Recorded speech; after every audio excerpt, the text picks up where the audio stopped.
Welcome to The Point of View. This is your favorite current affairs show on television. Here on The Point of View, we pick the right topics, get the right guests, ask them the relevant questions on issues that matter to you. The governing New Patriotic Party went to Congress or elections in over 100 constituencies to select parliamentary candidates for the December 2024 poll. Tonight, we bring you the upshot. What really happened? Who were the biggest winners? Who were the biggest losers? What is the picture looking like for the representation of the governing party? All of that and more with my guests. Stay with us.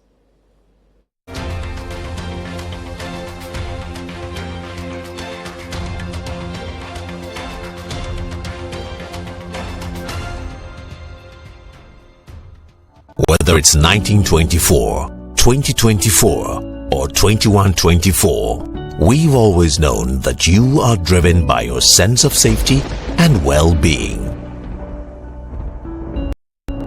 It is what drives us to see you through from start to finish, from small to big. And in the last 100 years, as you have evolved, so have we also expanded to serve you in many ways.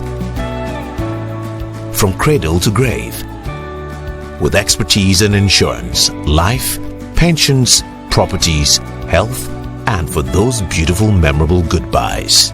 It's 2024, and in all our markets, our pedigree is recognized, our strength respected, our expertise valued, and our solutions sought by all who desire an advantage in life. Experience the time-tested and truly trusted 100 years legacy of Ghana's oldest insurer. Take charge of your future now. Insurance, life, pensions, property management, funeral services, health insurance. Enterprise for your advantage.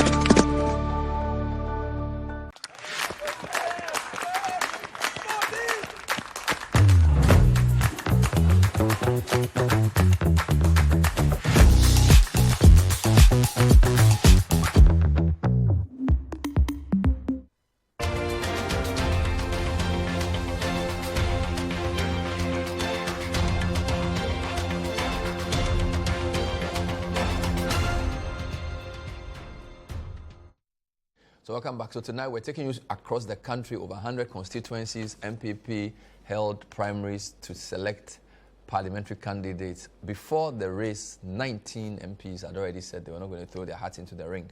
And now, looking at the result, another 28 incumbents lost. So close to 50 new faces, at least on the NPP ticket coming up. My guest in studio, Mussa Dankwa, Global Info Analytics, the pollster who is enhancing his reputation with some quite impressive predictions. I think the most impressive was the Bantama. We'll come to that. Mussa, good evening. Good evening. Sami Yafi has been following this race quite keenly. Sami, great to have you again. Great job over the weekend. We'll be speaking to one or two people. I have Jerry Ahmed Shay, who defeated Tina Mensa for Wejak Bawe. I'll talk to Jerry shortly. I'm going through the list of the constituencies. I think Ashanti has the most, right? So if you look at NPP, Ashanti has the most seats for them, followed by the Eastern region, and then Greater Accra region as well. Mussa, what was the biggest story for you going into this Saturday's poll? If you were writing an editorial on the primaries, what would be your top 3 constituencies you are looking out for as you analyze the race? Certainly Domi Kwabenya. Domi Kwabenya. Okay. And I'll put Bantama number 2 because of the people's expectation. Okay. And then Trobo. Oh, seriously? That's surprising. Yes. Sami, what was your top 3? He says Domi Kwabenya, Bantama, and Trobo. What was your top 3 in analysis? Wejak Bawe. Wejak Bawe. Tano North. Tano North? Yeah. And Domi Kwabenya. In that order? In that order. Wejak Bawe, Tano North. So why Domi Kwabenya? Domi Kwabenya is the largest constituency. In the country? Yes. Is it? And then you have Adwasafu, the TikTok fame, really being defeated by Makwekwe. In fact, I was surprised she did better than what the poll was suggesting. Because what was your poll suggesting? She was going to get lower marks on the same level with Sheila. Oh, so you really knew Okwe was going to win big? Yes. But he was surprised that he won that. He got 1,193. Yeah, if you look at the margin. What percentage was that? I haven't calculated it. Yeah, but it's quite big. It's quite big. Yeah. If you look at the gap between Michael Quay's poll numbers and Adjosafo, about 34% gap. Wow. So you were quite sure she was going to get No, Salaki? in fact, I could have slept and tell you that Adjosafo was going to lose. We'll come to what that means. But Dominic Kabenya was your third biggest story. Yeah. What was interesting about Dominic Kabenya for you?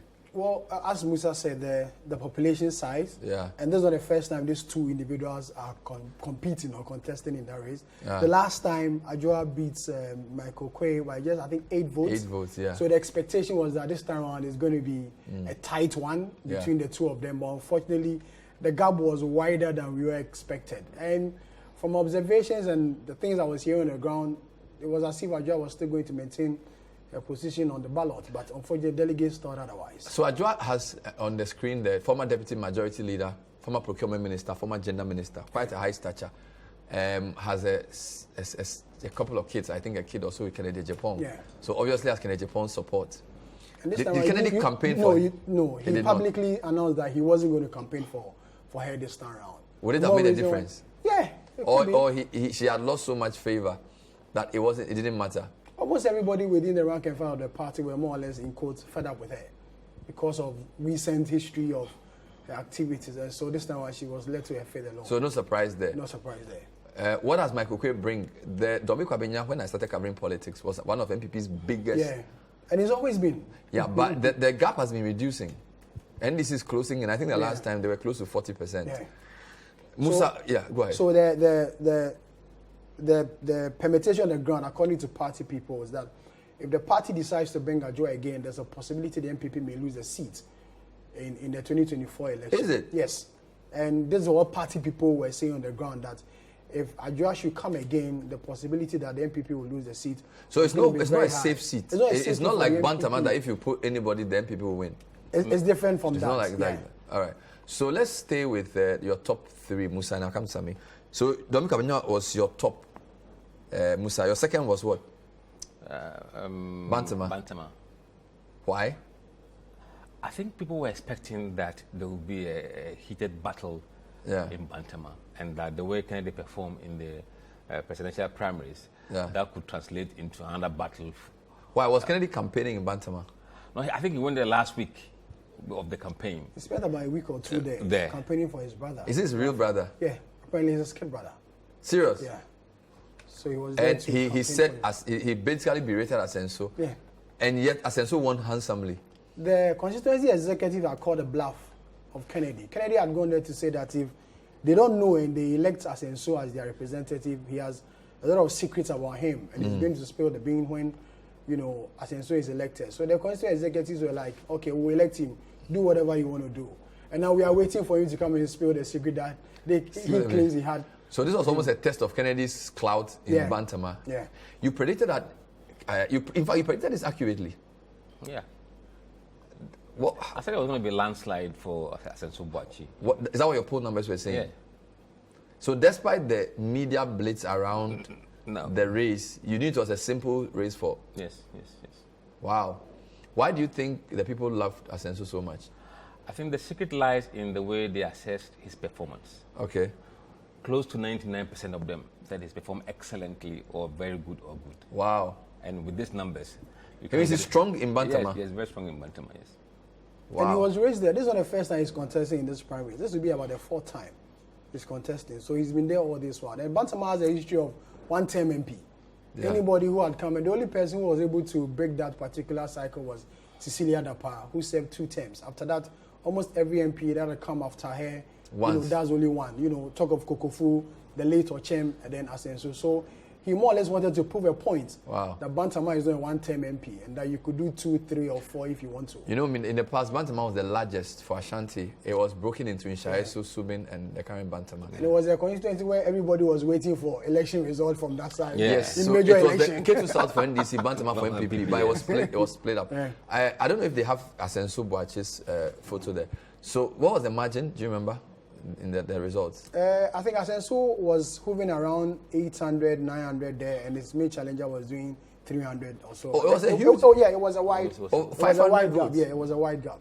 All right. So that was the second story. Why on earth is Strobu your third story? It is because Trobu should be one of the safest seats for MPP in Greater Accra. It should be one of the safest? Yes, it should be one of the safest seats for MPP in Greater Accra. Yeah. And the early polls that we saw, you and I were discussing yes. it on yes. Situation room, gave a cause for concern if you are MPP in Trobu.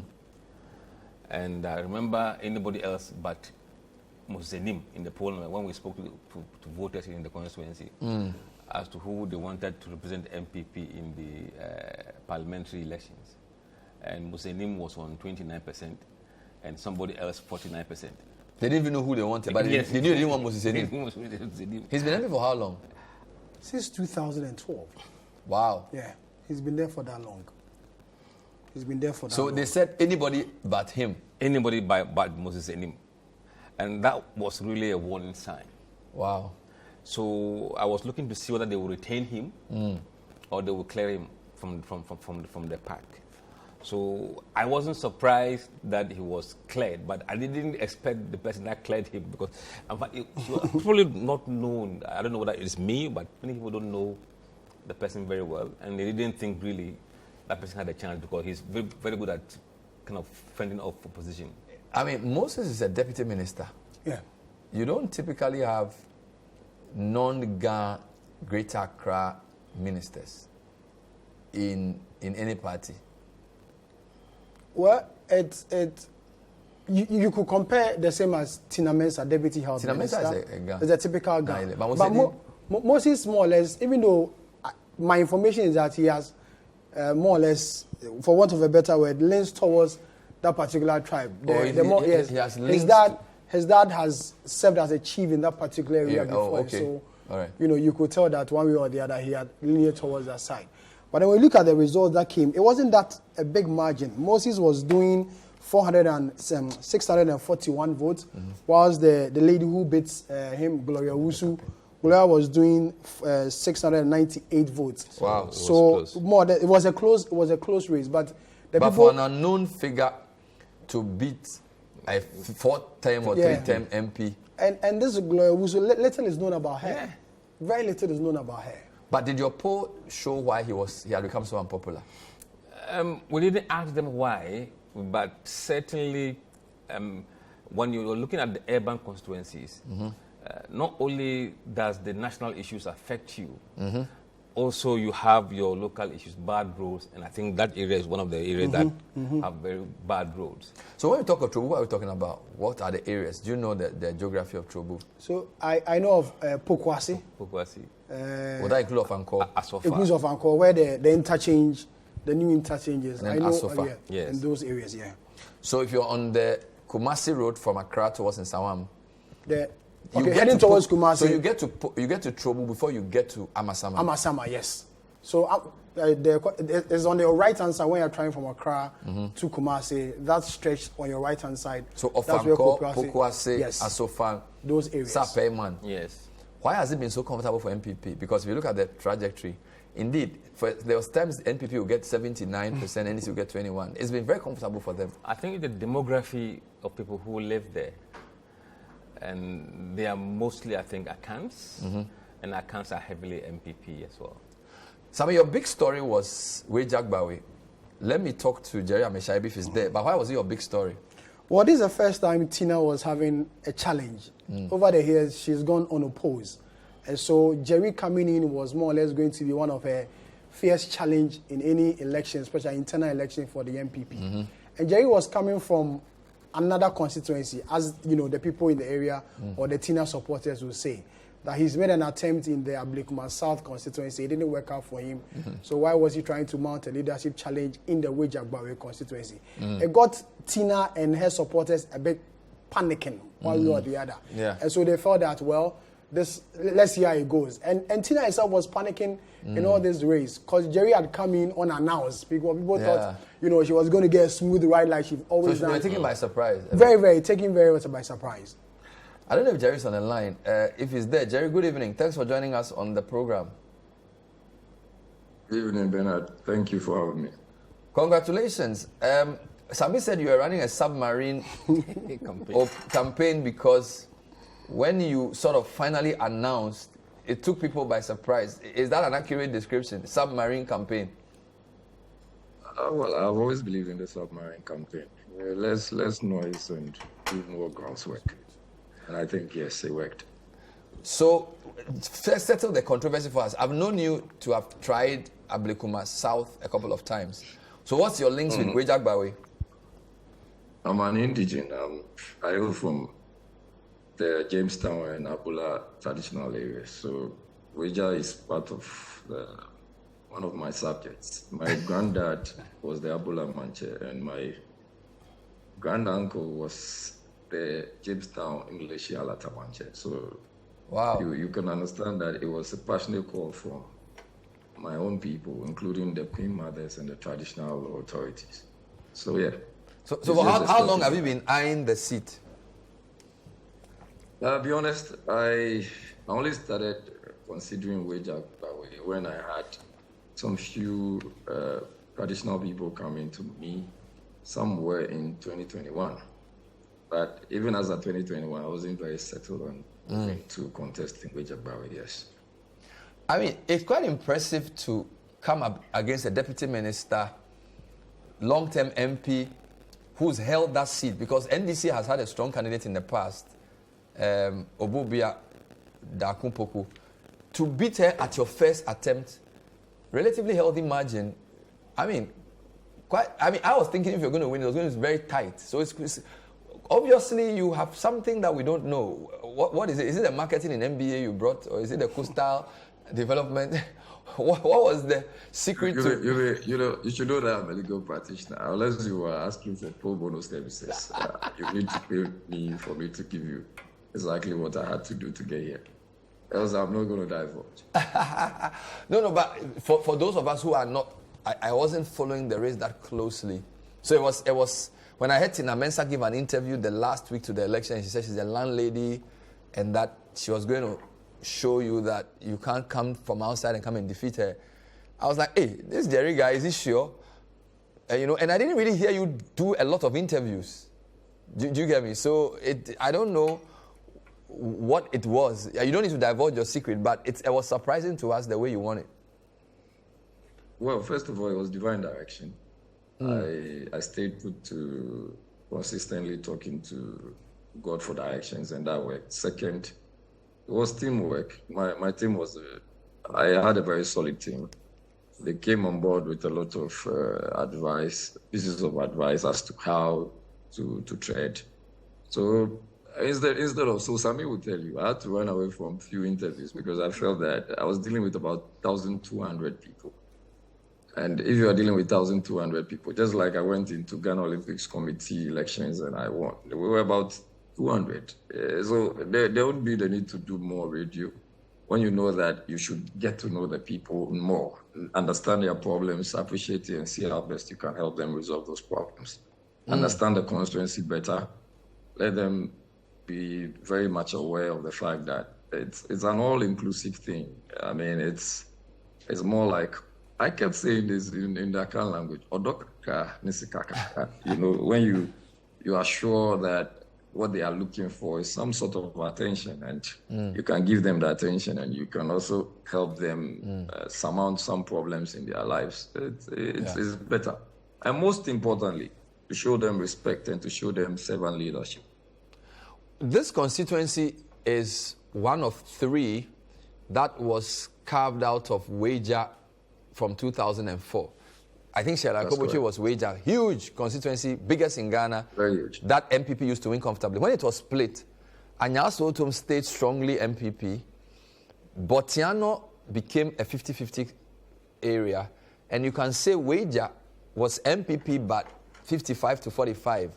So it's not a safe seat like a Trobu is or an Anyaso Otom is, right? So to come into a competitive race in a not so safe seat and to win, that obviously has implications for what you would face in the main election and whether you and the person who you defeated close ranks quickly. Am I correct? You're very correct. I mean, first of all, I'm very excited about the fact that you did not indicate that it's a safe seat. I do not have that kind of background. I believe that it's a seat that one has to work very tirelessly for. And my reasons are, so you know that would normally say that assembly elections are non-partisan. But yes, we have some party affiliations or party lineages. So someone comes in to say, I'm contesting, but yeah, we all know that it could be an NPP or NDC person contesting on the assembly ticket. It used to be more NPP having about 11 of people who are more linked to NPP.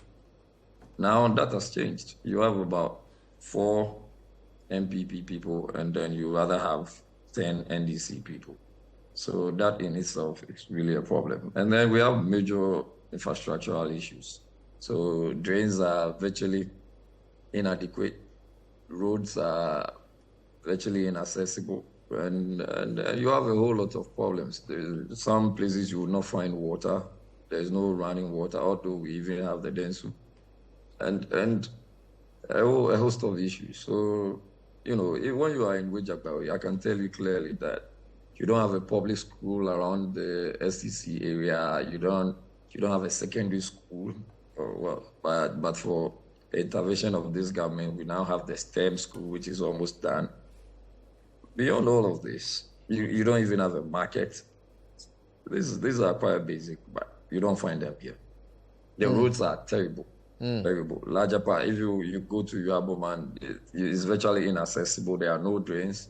If you come to Joman, same situation. If you come to Ponce, if you also get to Ashbread, and you get to Choice, and you get to Bola Road.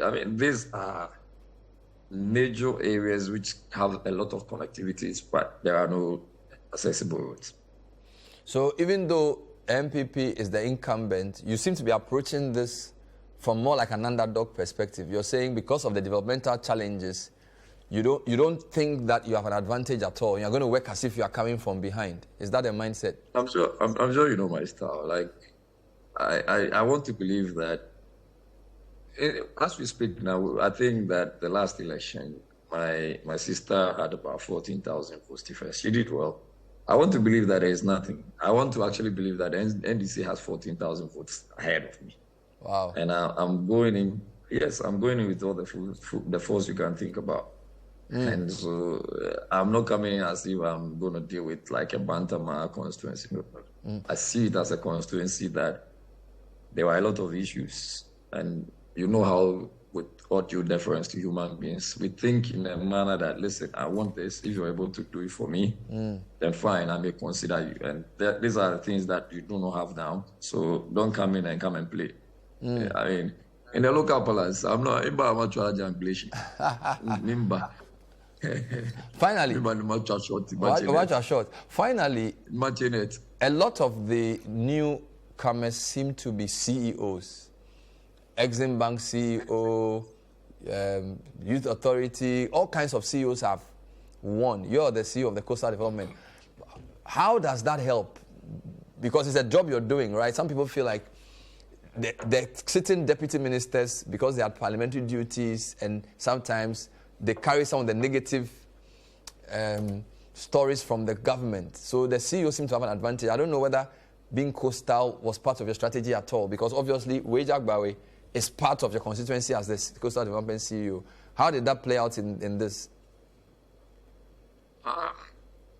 I do not think it did. I didn't think it helped in any form. Like I told you, as of 2021, I was very sure I was not going to contest. And until I had the clarion call from the traditional leaders, especially the queen mothers of both Weja and Bawe. And I think that is all based on one thing. Are you willing and able and ready to serve? And if that's the case, that's it. And that was when I took the step to step in. And I feel that there's a lot one can do, and we are going to do it all together. We are going to do it with all the people that matter, the traditional authorities, the churches, the mosque, the commercial drivers, and all the people that you can think of that they can come on board, the residents associations. Listen, I am of the view that if we are all able to think through this and come together with the outgoing member of parliament and the constituency executives and the council of elders and council chair and polling station executives and the Wejagbawe population as a whole, I'm sure we are going to surmount a big hurdle, which is largely our roads and drains. Thank you. We wish you well, Jerry. Thank you, Bernard. Enjoy. That was Jerry Ahmed, who is the now duly elected candidate for the NPP. This is the point of view. We'll take a short break. When we come back, we'll look at some big names. So the other story for me, and I'll come to your other two stories, number of ministers or deputies losing, and the whole CEO thing, CEOs winning as well. And then some interesting developments in Ashanti. All of this and more. Stay with us.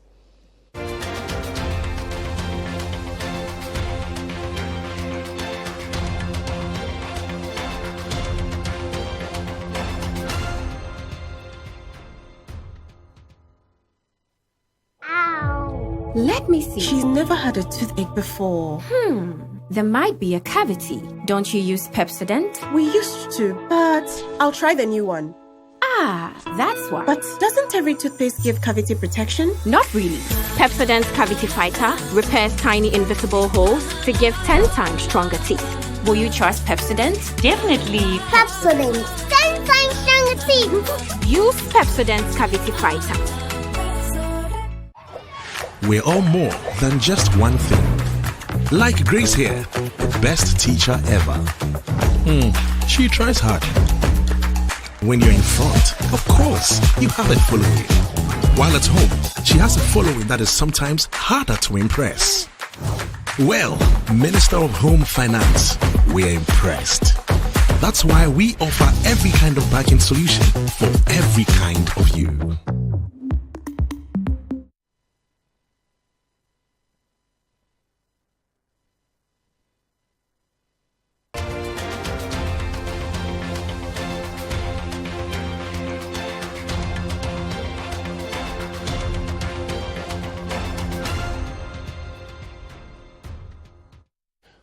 Welcome back. So the point of view tonight is trying to discuss the outcome of the NPP primaries that selected candidates for constituencies that they have MPs. My guest in studio, Mussa Dankwa, Global Info Analytics, Sami Wiafe from the Citi desk. We just spoke to Jerry Ahmed.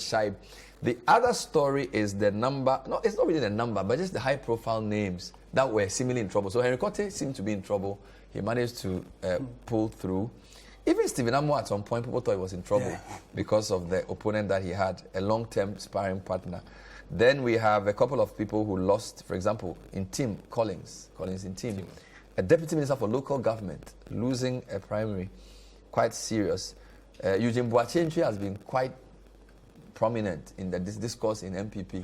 Subin MP losing as well. Amapuma Boating Jabing, deputy minister for communication, losing as well. Then the MP for Efia, who is the minister for policy and reform, he loses. The gender minister, Wale MP, is also losing. And there's quite a number. I mean, what's going on with... Okay, this is the full list. Let's just go through. So Frida Prempe is MP, Tano North is lost, Joseph Kujo lost, Amapuma Boating is a deputy minister. Moses Enim is a deputy minister. Yeah, for fisheries. All right. Then I'm not sure about John Benam. John Benam is not a minister. What about Mahama Saini? Mahama Saini, yes. Mahama Saini is the deputy health minister. So the two deputy health ministers lost. Wow. So Tina and Mahama are both the deputy health ministers. And then Eugene was a former minister for works and housing when Atachian was deputy also lost. I could say Amasaman. No ministerial appointment. Kisi. No ministerial appointment. We'll talk about Adumaku Kisi, but I thought he was a really nice guy. Brighter Group Robert Chema, Chifu Ahiman, deputy minister for employment and labor relations minister. And so quite a number of them have lost. So you can count Joseph Kujo. Gifty Chum Ampofu, deputy education minister. Yeah. Also lost. And then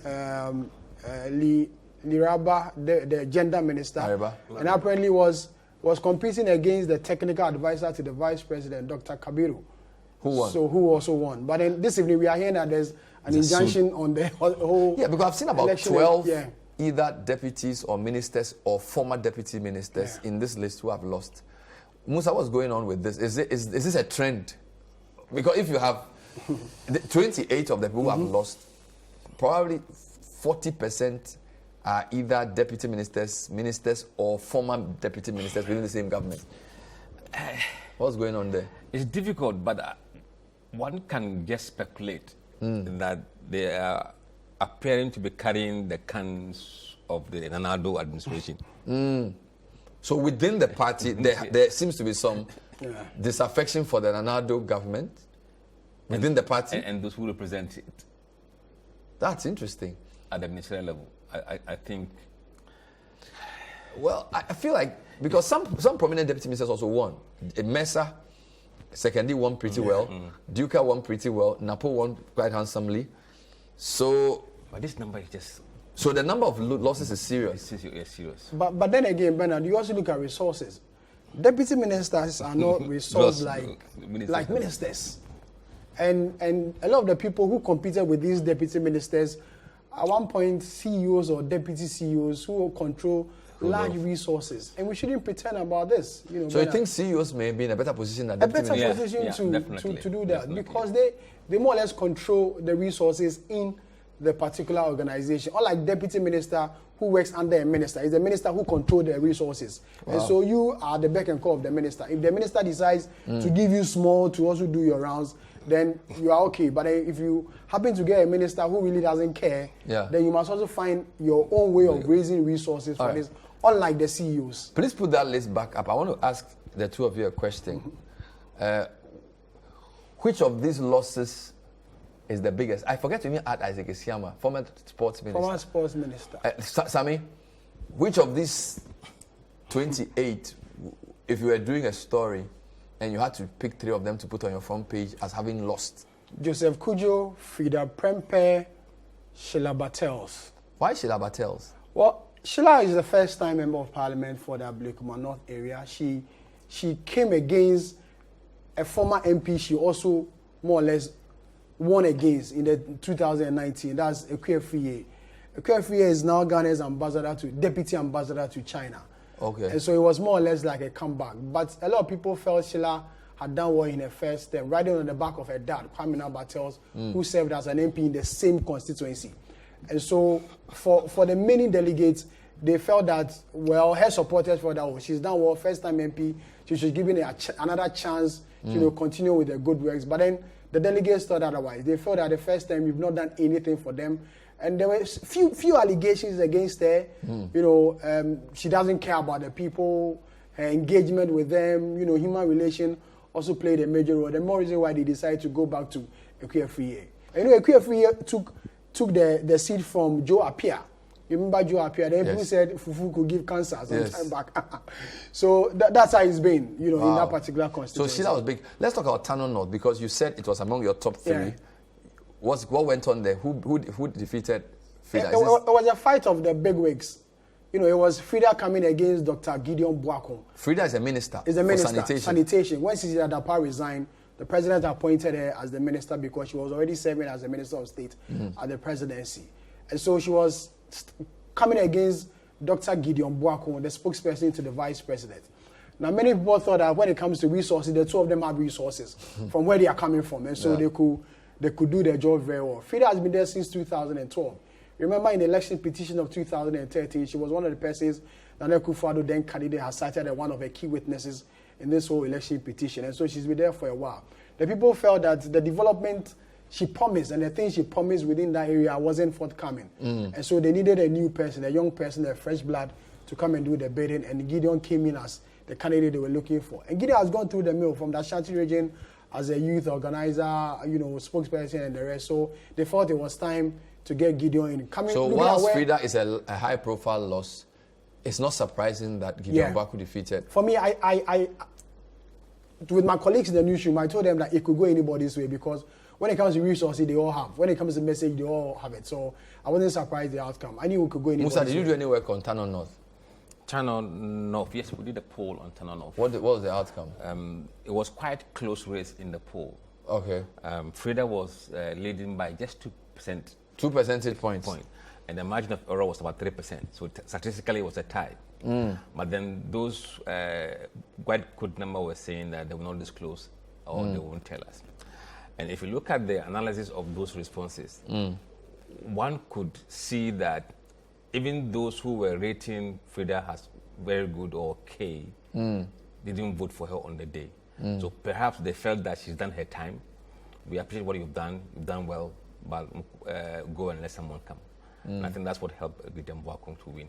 Do we have enough information about some of the incoming to say that the closer you are to the vice president, the better your chances? Because you just said that for Wale, the gender minister was defeated by the vice president's technical advisor. Then Gideon Boakye is the vice president's spokesperson, defeating a minister. Do we have other evidence like that? Can we jump to that conclusion? Yes, we do. For instance, in the Sumu constituency, the gentleman who won, Frank Bequin, known as Potozwa, works at the office of the Chief of Staff as the Director of Political Affairs. So when the Chief of Staff was a member of Parliament for the Iowa West Wagon, he was then the constituency secretary. You could tell. When you go to the Fantiakwa North, the gentleman who won, Duke Oforiatta, works at the office of the Chief of Staff and is the kid brother of the Finance Minister, Ken Oforiatta. Is it? So the resources issue also comes in there. Is Duke related to? Yes, he's related to the Finance Minister. But okay, so in this sense, you are not differentiating presidency from the vice, because I felt if somebody works for the Chief of Staff, that doesn't necessarily mean they work for the vice president. No, but it covers the entire office of the president. So you could say that they're all coming from the Jubilee House. Yeah, but if we say that proximity to Akufo-Addo may not be an advantage, why should proximity to the Chief of Staff be an advantage? Well, Ben, you get my point, Mussa. I mean, I understand the vice president because they've asked for a reshuffle. The general secretary asked for a reshuffle, so it's very clear that there's a sense in which people who are closer to the vice president represent the new face of the party. But I'm not sure. So, by the way, let's listen to Mr. Nimaku, who is the Director of Elections. Yes, he commented on this trend of losses by the deputy ministers, and let's hear what he had to say about that. I think it wouldn't only be 28 because ahead of the conference, about 18 of them had expressed their intention not to, and duly so, they did not contest. And in the elections, we happen to have lost 28 of them who will not be part of the 9th Parliament. So 19 and 28? 28 and 17 or 18. It was 19 until Obiama. So making it 19. Okay then. That notwithstanding, we expect that elections will definitely bring some casualties, and that has been the trend in this democratic dispensation we've been witnessing. But I must say that ideas are bound, and if you're an MP, you are only a leader of a constituency representing your constituents in Parliament, and also to help government fashion out business in Parliament. And as a legislature, you don't act only on your own. And so I think that others have also gotten opportunity to be in the House. For others, they will think that we've lost some experienced MPs, and that is going to be a blow. I think that we may also see fresh ideas coming from the new entrants. And so let's wait and see how it will play out. But I also urge all that we team ourselves together and ensure that our parliamentary democracy. So Evans Nimaku speaking there. So clearly there's going to be a new face of MPP in Parliament. I just want to come back to a couple of points you were making. You are saying that Dome Kwabinya and Trobu are no longer safe for MPP. No. I thought that was serious. It's a very serious thing to say. Yes. When you have seen the numbers and you know how it should look like, and it doesn't look like that, it scares you. So even Trobu can fall? Yes. And I said, I think on the day we were having the Trobu analysis, that if Trobu falls, then nowhere else will be safe for MPP in Greater Accra. Because that's their biggest. Yes. We've analyzed the numbers. Yes. So if Trobu falls, nowhere is safe for MPP in Greater Accra. Yes, apart from this constituency. Okaiko is central. Yes. Patrick Buama. Yes. But this year, it's likely Patrick may also get a challenge because of who the NDC candidate is also bringing. He will get a challenge, but the numbers that they've had are quite high. If you look at Okankwe Central, Tema Central, Trobu, they are among the top NPP gainers. But it's an interesting point you're making, that it depends on, because for the first time, 2020, NDC won Okankwe North. Yes. It had been an NPP seat. Yes. You see, a lot of those wins were driven by the demographic changes in Greater Accra. Yes. And Can you elaborate? Yes. If you look at the COVID pandemic, it stopped many votarians from going back to voter registry to register. They stayed in Greater Accra and registered and voted. So if you look at the AC registration, voter registration went down by almost 500,000. And those votes are mostly in Accra, you think? Yes, they were in Accra, yes. So everywhere they were, MP mostly lost or nearly lost. So if you look at the demographic of people from the voter region in Greater Accra and where they, to Ashaiman, definitely they will have a lot of people there. And even Domi Kwabena, even the reason why Else West was closed was because they had a lot of them again in Else West. So they would have typically gone to register, but their accounts don't they go and register in their region? They hardly do so. They hardly do so. It's only in Accra that we see NDC putting buses in Accra, sending people to voter region to go register. They still do that? They've stopped that. The COVID really. So 2024 be a different trend, because in 2020, by the way, 2020 as well, people built houses and moved from the center to the peripherals. Because a lot of people I know said they moved to their uncompleted houses in 2020 because COVID gave them a lot of time to think about what to do with their lives. Yeah, and if you look at one of the reasons why Domi Kwabena has become vulnerable is because of the COVID and also the expansion of the constituency in terms of which part of the constituency is developing. Settlers are moving in. Okay. Sometimes these artisans go there and settle before the real owners come. So the areas of the constituency that is growing is Abokobi, this Ablaje area. Ablaje near Old Ashoman. Old Ashoman. People are building houses a lot. Moving there. And when they are coming in, they are seeing the problems of the roads and that kind of infrastructure, so they get angry. Meanwhile, the more urban parts are more settled. More settled. Taifa is settled. So you only see Hacho is settled. So it's just a natural change, natural population growth rate. But over there, it is typically, Which is funny because when you look at the voting numbers, NDC tends to do better in the fringes. So Abokobi will give them more boy. Yeah. Old Ashom and Ablaje, but Hacho, Agbogba, Taifa will typically be NPP.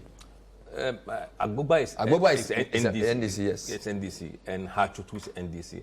NPP has been the Domi West, Domi East, Taifa North, Taifa South, and Domi. The closer you are to the main road. Yes. These are interesting trends. And you said Trobu could even fall as well. No, it's troubling. Yes, Trobu could fall for NPP. But and I was very sure that if it was Musanim, then I could have said that there would have been danger in there. It would have been completely gone. So we want to see what impact the new candidate would have on the numbers that we have seen so far. It could be the main reason for Domi Kwabena as the same as Trobu, because they have said that if you bring the same old candidates, then people was going to lose in that particular area. Because Trobo, they felt Moses has done enough. Bring a new face, bring a new person. We had gone there to go and do a few work with regards to our constituency watch, and that was the sentiment really on the ground. They would want anybody else but Moses and him to come and be the MPP's candidate for them in that area. This new lady, Gloria Owusu, little is known about her, but from the sentiment on the ground, they feel that she can mobilize the people, especially the MPP supporters, come out with their numbers and retain the seat for the MPP. One trend I see is that Greater Accra of the 1, 2, 3, 4, 5, 6, 7, 8, 9, about 70% of them lost. Domi Kwabena is Greater Accra, Ablekuma North Greater Accra, Amasaman Greater Accra, Tema Central Greater Accra, Bawi, Weja, Greater Accra, Tobu. MPP is changing a lot of their Greater Accra people. Because that is where the anger is. The anger is so this is a reflection of something. Yes. It's a reflection of the anger of the people, and that if we don't take preemptive strike and allow these guys to proceed to the main election, we could be hammered. The only people who maintain Greater Accra, Sylvester Tete, which I think you need to comment on, because like Tete was purely Alan, but for some reason has gone to Baumia. Henry Korte was in trouble, but seems to have recovered. And then the only other person is Esla Uswekufu, who is quite strong. Something was going on with this guy because Sylvester Matthew Tete, even as of the night before the voting for the main primary, was very, very Alan. Very, very. And that was one of the campaign messages, or that was the thing that was used against him. But his didn't work compared to Dr. Dankwa Befi of Anyaso Tom. His worked. But then, Kisi, sorry. That, for Sly, he's been in the area telling them that in this whole election, he had gone to support Alan because it was an MPP as a political party. Mm-hmm. If he wasn't an MPP person, when Alan decided to go a different way, he would have followed him. But he didn't. He still remained in the MPP because he's serving the people of the MPP, and he was following Alan because it was an MPP internal race. The race is over. He feels the party should come over for them to do so. But the lady, lawyer Vida Ichampo, really gave Sly a run for his money. You know, she had contested for first vice chair during one of the party's internal primaries, been in the constituency all this while, you know, well known within that area. And so for Sly and his campaign team, this wasn't a small fight for them at all. But they coming out, the margin was small. If you check the numbers, the margin wasn't that huge. So Sly got in there after this tough fight. Dixon Adumaku Kisi is a doctor, and he also told me it's a safe seat. He lost to Dr. Tobin, a pharmacist, I believe he is. I hear he's the brother of Tobinco Pharmaceutical, Entrance, yeah. So resources. And resources also played a major role, an elder of the Church of Pentecost. Dr. Kisi was one of the known anti-establishment candidates. Anti-establishment? Yes. You saw him, Eugene Entry of Sobain, and a few others who were really anti-establishment. So you can include Andy Apiakubi in that group? Yes. So he was part of those who had pushed for Kenwan's goal, sort of, you know, and so that worked against him. The campaign against him in the constituency was that he wasn't able to work with government. And so if you still maintain him there, the needed development will not come.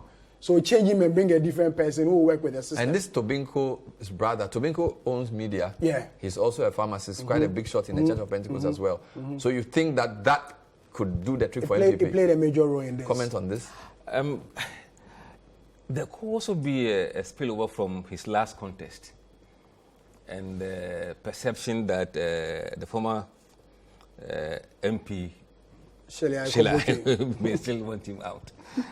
So that could have played. Because in the last contest, he contested Shay in it. And defeated her? No, Shelly won. That was the last one. Shelly said she wasn't going again. So in 2020, Sheila decided not to go again. And then he won. And then he came in. He came in with Dr. Michael Lamte, who is the current MC for, I think, Gas South or so, yeah. And he won? He won. So no surprise there. We'll take a break. When we come back, we'll look at a few more races. We'll go to the north. We'll also look at Ashanti. And then we'll come up with some other issues in the central region. This is the point of view. It's more an analysis of the MPP's latest primary. Stay with us.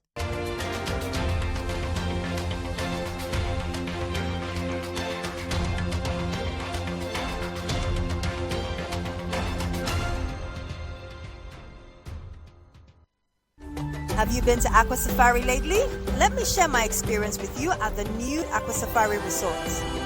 When you arrive, you're greeted by warm smiles to Aqua Safari and introduced to your 24-hour butler who already has your itinerary sorted. Enjoy water sports activities like jet ski rides, kayaking, water sliding, flyboarding, and castanet fishing. You can even have your lunch here on the boat cruise. Experience horseback riding, tennis, and some golfing amongst a host of other activities. Let the tour guides take you through the sceneries of the Volta River, the mangrove forest, the friendliness of the animals, local and exotic birds, while you pet and feed them.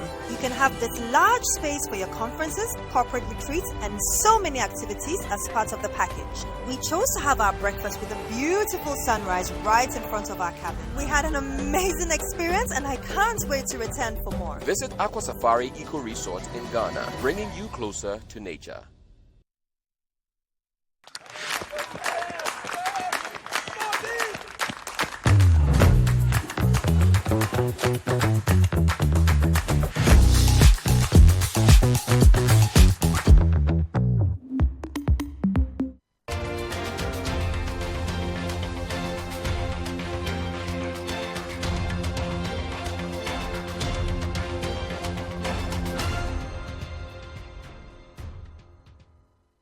Back point of view tonight, analyzing the numbers, the results from the NPP primaries. Let's look at Ashanti. My guest, Mussa Dankwa and Sami Wiafi. Quite a number of interesting losses in Ashanti. Eugene Entry, you mentioned Subin, one of the MPs you considered to be anti-establishment.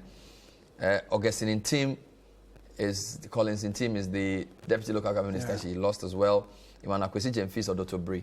Not sure if it's that well known. George Kwabena Obin Techi Manson Kwanta losing. Then you had Amapuma Boatin losing. Bosomi Freho Akwesi Dakum Boatin losing. Achumang Mabie just south. Emmanuel Eje Anure losing. And then Achumang Ponya. That is interesting. Isaac Esiama, his stock has fallen. Yeah. What's happening to him? You know, since his last appointment as sports minister, he's not held any ministerial appointment ever since. What's happening to him? His popularity has gone down in the drain over the years. Well, it could be that it could be fatigue because he came to Parliament at a very tender age under the Kufuor time. I think 2004, 2000. He was one of the youngest MPs. One of the youngest members of Parliament. And, you know, he's been there all these years, all this while. Perhaps the people feel, you know, enough is enough of him. You know, enough is enough. Go and let someone else come in. But going to this particular election, he was very confident of winning. Very, very confident. But the people thought... In Shay so had Stephen Amwa retained, although it had been built to be... He had this sparring thing with Kennedy Kankam. Yeah. He seems to have edged him out twice now. So he's taking the lead. The upper hand. He's the Deputy Minister for Trade. And the two of them have a long working relationship, the two of them. You know, when Kennedy Kankam was then the regional organizer, Stephen Amwa was the regional youth organizer. Oh, okay. So when Kennedy won the primaries against Dr. Richard Anani of Ishai, he moved there, then Stephen Amwa was appointed the acting regional organizer. Is it? And so when 2020, they decided, or Stephen Amwa decided to contest his former boss in the Ishaiso, same Ishaiso constituency, and then he won. So this time, Kennedy was staging a comeback in that same constituency, but then he failed. The Asante Akim constituencies all retained their MPs, and I thought that was interesting. Asante Akim Central, Kwame Anyueduentwi, who is the chairman of this very important legislative committee, defeated the NEIP boss for the second time running. Many people thought he was. Do you think the OSP thing affected him? The fact that he had been arrested by the OSP a week to the election? I think he even gave him an upper edge. You think so? Yeah, because the campaign against Ayimedu on the ground was that he had gone to report his opponent to be arrested. And so we shouldn't vote for him. But apparently the dynamics on the ground wasn't the case. The information I had was that is this same album that was used in voting. There were, people, they had done this album, years ago. And almost all the people in there were people of the incumbent member of Parliament. And so it was easy for him to get his people to vote, vote for him. And then Asante Akim North and the appeal could be retained, although he was quite vocal against the finance minister. You don't get punished for that. Asante Akim South, Kwabena Kweku, Asante Boatin defeats by Sosei Kufuor Obuo. I think this is the second time he's losing to the same gentleman. So what's happening to Obuo there? Is it that media popularity may not be the same? It's the same album issue, Bernard. What do you mean by album issue? Okay, so if you have plans of contesting as a member of Parliament, you should take a keen interest in how the album is compiled, especially the police station executive, because they are the people who make up this whole album. And so when it happens that you don't get your people or your favorite people in the album, you should kiss your ambition goodbye. Because obviously, if I'm able to work hard and get my people elected as police station executives, obviously on the days of election, they are going to vote for me. But if you sit in Accra and you are not concerned, you don't care about this police station election and getting people into the album, you forget about your ambition. And that's exactly what happened in these three Asante Achim constituencies. Any comment on Eastern region? I see the losses. Abrim, John Osef Rimpong, gives the Chuma, we've spoken about this already. The Abrim constituency was defeated by Ghana's current ambassador to South Africa. Charles Oredu, former Deputy Foreign Minister, and former Director of International Relations for the NPP. So Charles Oredu defeats Osei. He wants to put the diplomatic issues aside, come and do mainstream. But quite a number of losses as well. Fantiakwa North, Kwabena Mankwai Siama losing. Kofi Ochire Jekum losing. Kojo Asante losing for Suhum. And then you had, of course, Gifty Chumampofo. Eastern region is one of NPP's strongholds. Anything there? Any Eastern region of interest to you, Mussa? I think if you look at the Fantiakwa seats, they haven't been won comfortably by NPP for some time now. And perhaps they believe that if they had kept these guys on, they wouldn't have done well. They wouldn't do well. So it is preemptive strike again. Remove those vulnerable guys and put new faces that could give us better margins. Funny thing in the Kwewu areas, almost all the MPs were maintained. Davis Ansapoku had defeated Sete Champong, who was later made the Eastern Regional Minister. Sete Champong then goes to New Job in North and loses miserably. I don't understand. How does a minister for a region lose a constituency race this badly? And he goes to a different constituency. How is this happening in NPP, Sammy? The dynamics there was a bit different. People saw him as an alien. And they thought that, you had run somewhere, you didn't succeed. And he's a 3-term MP for the price. And there are certain underlying dealings we can't say on air. And so it's part of the politics, in the Eastern region where, there are strong people, strong figures behind the Eastern region MPP politics. And if they say they want to make you king, they can make you king. If they don't want to make you king, they can't make you king. And it's the same as the Nkoko constituency. Joseph Frimpong. David Asante had made another attempt. And still lost. CEO of the Ghana Publishing Company, Let My Vote Count Alliance. He had made another attempt and lost again to Joseph Frimpong. Also same underhand dealings.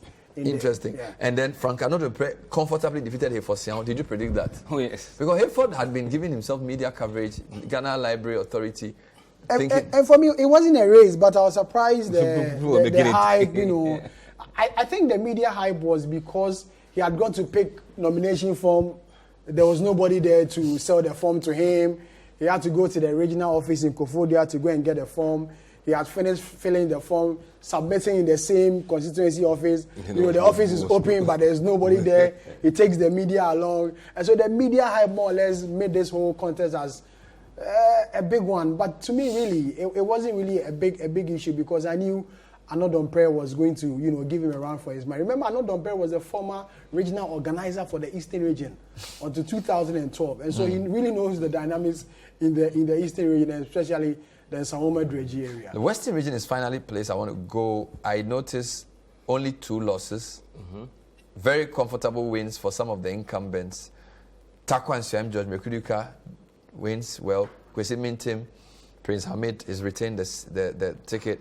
Andrew Mensah retained the ticket. The only 2 losses are Joseph Kujo and Samuel Erickson Abaka. Any comments on the Western region?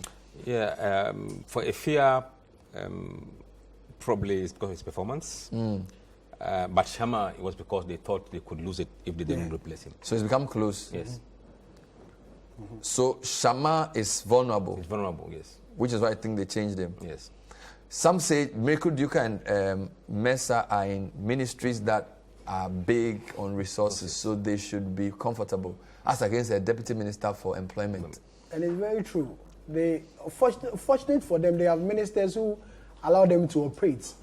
Go to operate, yes. Go to the Ministry of Lands and Natural Resources, and Abu Jinapo gives Mekuduka the opportunity to operate. Go to the Energy Ministry, and Dr. Matthew Pokupepe will give Mensah opportunity to operate. And remember, before this government took over in 2001, the president has stated that they're going to appoint a deputy minister who will come from the Western region and who will be more or less in charge of the resources in the Western region. So this is what he's done. And so, he's using his advantage. Just a final point, Mussa, before we go. Where does this leave MPP? You have 19 people didn't stand, another 28 prominent people losing. Is the party in a strong position because there's fresh faces, or are they weaker because this shows some disgruntlement? Where are you tilting? From polling point, I think it makes them slightly stronger than they used to be in those situations. But we're yet to see if this is confirmed by the polling numbers by April. If the generic parliamentary elections tightens compared to December, then we will know that they have made an impact. If not, then we are back to square one. But certainly, the one that I think that it doesn't matter who had won it, Dominic Kwabinya, they are still in a fix. They have to really have a united front to be able to retain that seat. Any division in Dominic Kwabinya means that NDC has won it. So you think NDC could win that seat? Unless they get Ajosafu on the campaign trail with Michael Kwe. Do you see that happening? It's very possible. Do you see Ajosafu campaigning Michael Kwe? Oh, yes. If only they want the seats to still remain an MPP one. We'll leave it here. Thank you, Sami. We are our correspondent who covers the MPP for us quite extensively.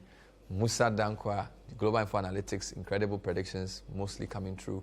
And of course, we had Jerry Ahmed Shaib, who's the candidate for Wejagbawe Coastal Development Authority, speaking to us earlier on.